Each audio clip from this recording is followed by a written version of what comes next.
할렐루야. 12월 23일 금요일 새벽 기도에 오신 성도님들을 주님의 이름으로 환영하고 축복합니다. 오늘은 문화부 주간입니다. 찬송가 80장 함께 찬송하겠습니다.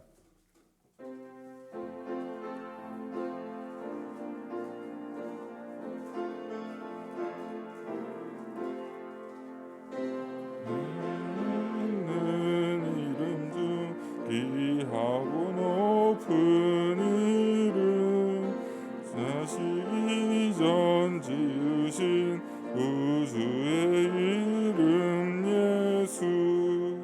주 앞에 내가 엎드려 그 이름 찬송함은 내 귀에 들린 말씀 중 귀하신 이름 예수.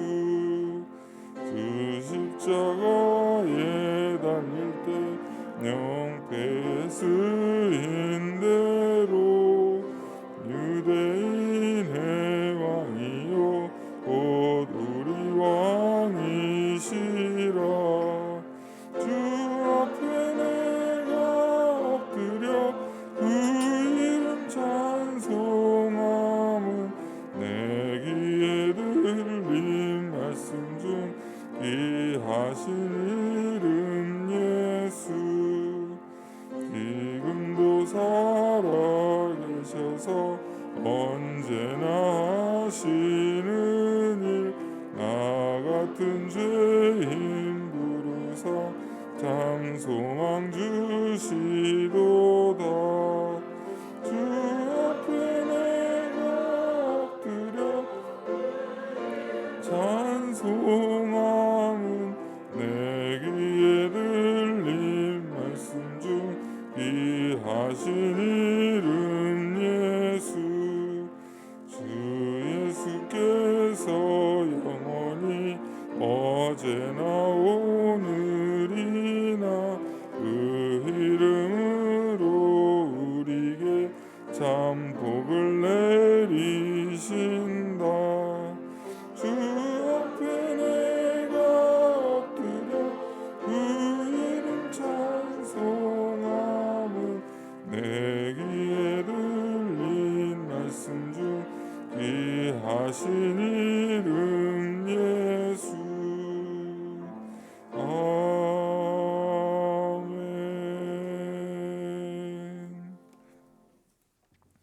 아침의 기도로 공동 기도 올려드리겠습니다. 좋으신 하나님, 새로운 하루를 열어주시니 감사합니다. 입을 열어 찬양하고 기도하오니 우리의 예배를 받아주소서. 은혜의 하나님, 생명의 말씀을 허락하시니 감사합니다. 말씀을 의지하여 살게 하시고 주님을 닮아가게 하소서. 자비의 하나님, 늘 동행하여 주시니 감사합니다. 사랑과 용서의 마음으로 살게 하소서. 언제 어디서나 평화의 도구로 살게 하소서. 가정과 이웃 그리고 일터에 주님의 기쁨이 되게 하소서. 예수 그리스도여, 우리에게 자비를 베푸소서. 예수님의 이름으로 기도합니다. 아멘. 오늘 말씀은 다니엘 5장입니다. 낭독은 문화부 총무이신 윤소연 권사님이십니다. 다니엘 5장. 벨사살 왕이 그의 귀족 1000명을 위하여 큰 잔치를 베풀고 그 1000명 앞에서 술을 마시니라. 벨사살이 술을 마실 때에 명하여 그의 부친 느부갓네살이 예루살렘 성전에서 탈취하여 온 금, 은 그릇을 가져오라고 명하였으니 이는 왕과 귀족들과 왕후들과 후궁들이 다 그것으로 마시려 함이었더라.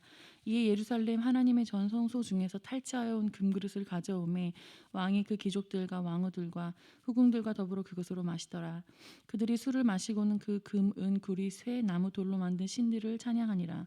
그때 사람들이 손가락들이 나타나서 왕궁 촛대 맞은편 석회벽에 글자를 쓰는데 왕의 글자 쓰는 손가락을 본지라. 이에 왕의 즐기던 얼굴빛이 변하고 그 생각이 번민하여 넓적다리 마디가 녹는 듯하고 그의 무릎이 서로 부딪힌지라. 왕이 크게 소리질러 술객과 갈대아 술사와 전쟁이를 불러오게 하고 바벨론의 지혜자들에게 말하되 누구를 막론하고 이 글자를 읽고 그 해석을 내게 보이면 자주색 옷을 입히고 금사슬을 그의 목에 걸어주리니 그를 나라의 셋째 통치자로 삼으리라 하니라. 그때의 왕의 지혜자가 다 들어왔으나 능히 그 글자를 읽지 못하며 그 해석을 왕께 알려주지 못하는지라. 그러므로 벨사살 왕이 크게 번민하여 그의 얼굴빛이 변하였고 귀족들도 다 놀라니라. 왕비가 왕과 그 귀족들의 말로 말미암아 잔치하는 궁에 들어왔더니 이에 말하여 이르되 왕이여 만수무강하옵소서. 왕의 생각을 번민하게 하지 말며 얼굴빛을 변할 것도 아니니이다. 왕의 나라에 거룩한 신들의 영이 있는 사람이 있으니 곧 왕의 붙인 때에 있던 자로서 명철과 총명과 지혜가 신들의 지혜와 같은 자나이다. 왕의 붙인 느부갓네살 왕이 그를 세워 박수와 술객과 갈대와 술사와 점쟁이의 어른을 삼으셨으니 왕이 벨드사살이라 이름하는 이 다니엘은 마음이 민첩하고 지식과 총명이 있어 능히 꿈을 해석하며 은밀한 말을 밝히며 의문을 풀 수 있었나이다. 이제 다니엘을 부르소서. 그리하면 그가 그 해석을 알려드리이다 하니라. 이에 다니엘이 부름을 받아 왕의 앞에 나오매 왕이 다니엘에게 말하되 내가 나의 부왕이 유대에서 사로잡아온 유다 자손 중에 그 다니엘이냐. 내가 내게 대하여 들은즉 내 안에는 신들의 영이 있으므로 내가 명철과 총명과 비상한 지혜가 있다 하도다. 지금 여러 지혜자와 술객을 내 앞에 불러다가 그들에게 이 글을 읽고 그 해석을 내게 알게 하라 하였으나 그들이 다 그 해석을 내게 보이지 못하였느니라. 내가 내게 대하여 들은즉 너는 해석을 잘하고 의문을 푼다 하도다. 그런즉 이제 내가 이 글을 읽고 그 해석을 내게 알려주면 내게 자주색 옷을 입히고 금사슬을 내 목에 걸어주어 너를 나라의 셋째 통치자로 삼으리라 하니 다니엘이 왕에게 대답하여 이르되 왕의 예물은 왕이 친히 가지시며 왕의 상급은 다른 사람에게 주옵소서. 그럴지라도 내가 왕을 위하여 이 글을 읽으며 그 해석을 아뢰리이다. 왕이여 지극히 높으신 하나님이 왕에 붙인 느부갓네살에게 나라와 큰 권세와 영광과 위엄을 주셨고 그에게 큰 권세를 주셨으므로 백성들과 나라들과 언어가 다른 모든 사람들이 그의 앞에서 떨며 두려워하였으며 그는 임으로 죽이며 임으로 살리며 임으로 높이며 임으로 낮추었더니 그가 마음이 높아지며 뜻이 완악하여 교만을 행함으로 그의 왕위가 패한 바 되며 그의 영광을 빼앗기고 사람 중에서 쫓겨나서 그의 마음이 들짐승들의 마음과 같았고 또 들나귀와 함께 살며 또 소처럼 풀을 먹으며 그의 몸이 하늘 이슬에 젖었으며 지극히 높으신 하나님이 사람 나라를 다스리시며 자기의 뜻대로 누구든지 그 자리에 세우시는 줄을 알기에 이르렀나이다. 벨사살이여 왕은 그의 아들이 되어서 이것을 다 알고도 아직도 마음을 낮추지 아니하고 도리어 자신을 하늘의 주제보다도 높이며 그의 성전 그릇과 왕 앞으로 가져다가 왕과 귀족들과 왕후들과 후궁들이 다 그것으로 술을 마시고 왕이 또 보지도 듣지도 알지도 못하는 금, 은, 구리, 새와 나무, 돌로 만든 신상들을 찬양하고 도리어 왕의 호흡을 주장하시고 왕의 모든 길을 작정하시는 하나님께는 영광을 돌리지 아니한지라. 이러므로 그의 앞에서 이 손가락이 나와서 이 글을 기록하였나이다. 기록된 글자는 이것이니 곧 메네메네 데겔 우바르시니라. 그 글을 해석하건대 메네는 하나님이 이미 왕의 나라의 시대를 세워서 그것을 끝나게 하셨다 하며 데겔은 왕을 저울에 달아보니 부족함이 보였다 하며 베레스는 왕의 나라가 나뉘어서 메대와 바사 사람에게 준 바 되었다 함이니이다 하니 이에 벨사살이 명하여 그들이 다니엘에게 자주색 옷을 입히게 하며 금사슬을 그의 목에 걸어주고 그를 위하여 조서를 내려 나라의 셋째 통치자로 삼으니라. 그날 밤에 갈대아 왕 벨사살이 죽임을 당하였고 메대 사람 다리오가 나라를 얻었는데 그때의 다리오는 62세였더라. 이는 생명의 말씀입니다. 특별 찬송하네.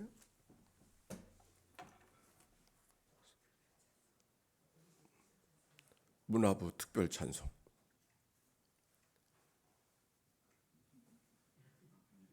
예? 문화부 특별 찬송 미리 준비를 안 하셨구나. 저 찬양대원들 나오셔서 다 찬양대원 미리 얘기하면 되지. 찬양대원들 나오셔서 우리 찬송한 거 갑시다.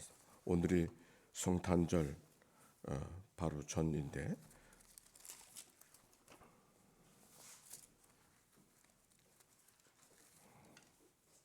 성탄절 찬송을 하나 부르시죠.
문화부가 얼마나 잘합니까?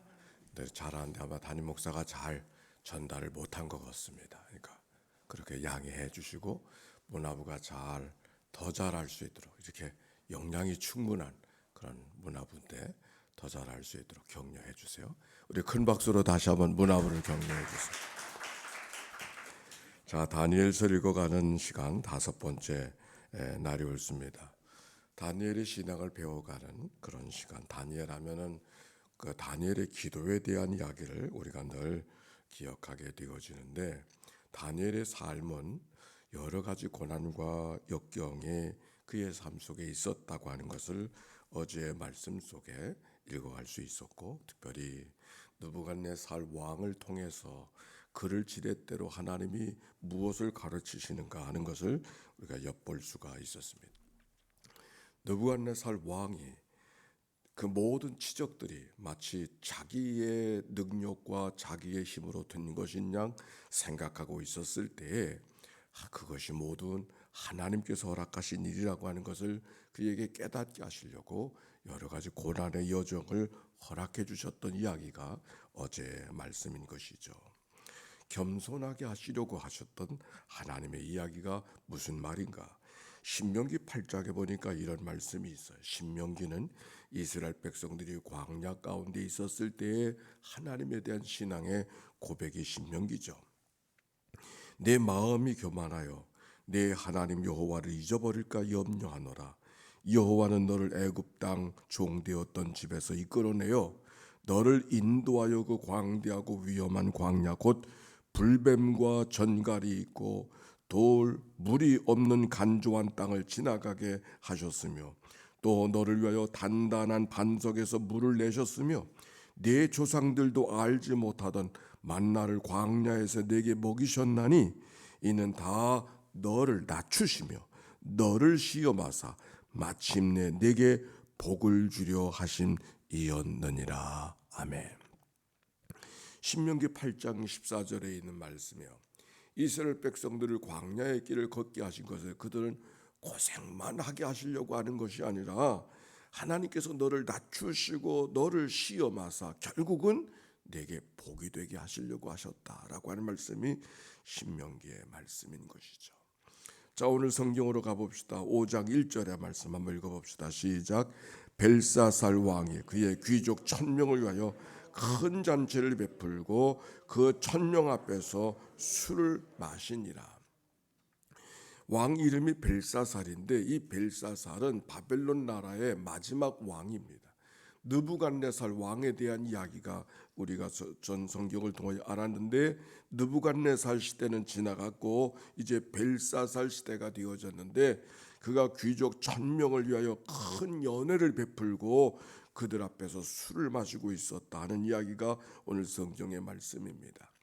벨사살 왕이라고 하는 것은 바벨론의 그 벨이라고 하는 마둑이라고 하는 그 으뜸신이 있었는데 그 으뜸신을 칭송하는 그런 말이에요. 즉 벨사살 벨이시여 신이시여 마둑이시여 임금을 지켜주소서 그런 뜻을 갖고 있어요. 그러고 보니까 벨사살 왕 다니엘의 이름이 뭐라 그랬어요? 벳드사살. 그 벳드사살은 다 벨이라고 하는 그 우상을 다니엘 바벨론의 신을 높여주는 그런 이야기입니다. 벨이여 임금을 지켜주소서가 벨사살이라면 벨드사살은 벨이시여 그의 생명을 지켜주소서라고 하는 뜻을 갖고 있는 것이 다니엘의 이름인 것이죠. 그가 연회를 베풀었다고 하는 것은 이 시대가 어떻게 되어지냐면 주전 539년 바벨론이 멸망하기 직전의 이야기입니다. 이 바벨론이라고 하는 지금 이라크에 형성되어지는 나라에 저 페르시아 쪽에 두 나라가 있었는데 남쪽에는 페르시아가 있었고 북쪽에는 메데라고 하는 그런 나라가 있어서 그 당시에는 그 메데라고 하는 큰 나라가 있었어요. 그 메데와 페르시아가 연합군이 돼가지고 이 벨사살을 다스리고 있는 바벨론을 멸망하기 바로 직전의 이야기가 오늘 성경 속에 배경으로 되어져 있는 것입니다.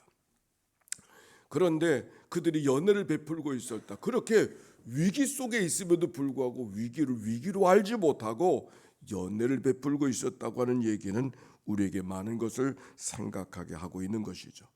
더욱이 2절부터 보니까 그 붙인 느부갓네살이 예루살렘 성전에서 탈취하여 온 여러 가지 성전 기명들을 갖고 그 그릇을 갖고 술들을 마시고 있었어요. 그러니 하나님의 마음이 어떤 마음이겠어요? 하나님의 마음, 하나님을 모독하고 하나님을 일부러 모독하며 바벨론의 신을 찬양하고 있는 그런 자리가 지금 만들어지고 있었던 겁니다. 그때 어떤 일이 벌어졌습니까? 5절에 보니까 그때 사람의 손가락에 나타나서 왕궁 촛대 맞은편 석회벽에 글자를 쓰는데 왕이 그 글자 쓰는 손가락을 본지라 이상한 현상이 나타나게 된 거예요. 그래서는 그들이 덜덜 떨면서 아주 두려움 속에 있게 되어진 것입니다. 저 글자가 무슨 글자인가? 왕에게는 그 글자가 보이는 거예요. 그래서 그 글자가 무슨 글자가 보이는가 물어보니 아무도 아는 사람이 없어. 그래서 해석을 다니엘에게 맡기게 된 것이죠. 그래서 17절부터 다니엘이 그것을 해석하는데 그 해석의 이야기는 다른 것이 아닙니다. 느부갓네살이 하나님 앞에 겸손하게 살지 못해서 하나님이 그걸 다루셨던 이야기를 그가 되돌려주면서 하는 이야기가 성경 속에 기록이 되어져 있어요. 느부갓네살이 임의로 죽이고 임의로 살리고 임의로 높이고 임의로 낮추었더니 하나님 없이 살아가는 느부갓네살을 살았기 때문에 그가 마음이 높아져서 결국 완악하여 교만을 행함으로 그의 왕위가 패한 바 되어 영광을 빼앗기고 짐승이 되었던 이야기가 5장에 우리가 읽어갈 수 있었었는데 그 이야기를 다시 반복해주고 있는 것이죠. 결국 벨사살이 어떻게 되어졌습니까? 22절부터 쭉 기록이 되어져 있어요. 벨사살이요, 왕은 그의 아들이 되어서 그것들 알지도 못하고 아직도 마음을 낮추지 아니하고 도리어 자신을 하나님의 주제보다 하늘의 주제보다 높이며 그의 성전 그릇을 왕 앞으로 가져다가 왕의 귀족들과 왕후들과 후궁들이 다 그것으로 술을 마시고 왕이 또 보지도 듣지도 알지도 못하는 금, 은, 금, 구리, 쇠와 나무와 돌로 만든 신상들을 찬양하고 도리어 왕의 호흡을 주장하시고 왕의 모든 길을 작정하시는 하나님께 영광을 돌리지 아니한지라. 당신이 느부갓네살의 왕의 아들이 되어서 느부갓네살 왕이 있었던 이야기를 기억하지 못하고 그것을 다 잊어버리고 똑같은 일을 당신이 지금 저지르고 있지 않습니까? 이렇게 묻고 있는 것이죠. 그러므로 그의 앞에 이 손가락에 나와서 이 글을 기록하였나이다. 25절 보십시다. 25절 말씀 시작. 기록된 글자는 이것이니 곧 메네 데겔 우바르시니라. 메네 데겔 우바르시니라. 이 말은 무슨 말인가? 그 다음에 기록이 되어져 있어요. 그거를 해석하건대 메네는 하나님이 이미 왕의 나라의 시대를 세워서 그것을 끝나게 하셨다 하며 데겔은 왕을 저울에 달아보니 부족함이 보였다 함이로다 라고 해석해주고 있는 거예요. 즉 이 땅의 모든 사람들이 하나님의 저울에 하나님이 낱낱이 다 보고 계시다.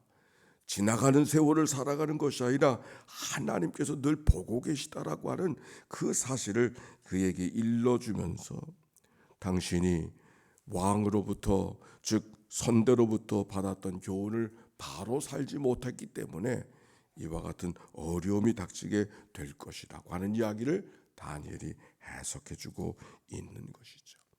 해석이 되자마자 30절에 보니까 그날 밤에 갈대아 왕 벨사살이 죽임을 당하였고, 갈대아는 바로 바벨론 땅을 말하는 거예요. 그래서 아브라함을 올 때 갈대아 우르 사람이라고 말하지 않습니까?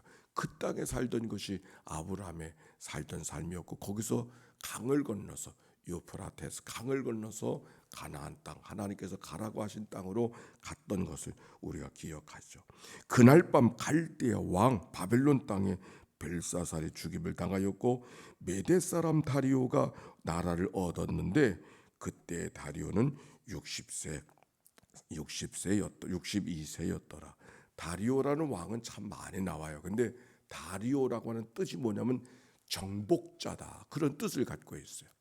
원래 메대와 이 메대와 페르시아의 이 역사의 쭉 배경을 알면은 이 배경을 알아야 이 역사적 환경을 잘 이해할 수가 있는데, 지금은 페르시아 제국이지만 페르시아를 제국을 시작한 사람이 고레스라는 왕이죠. 그 유명한.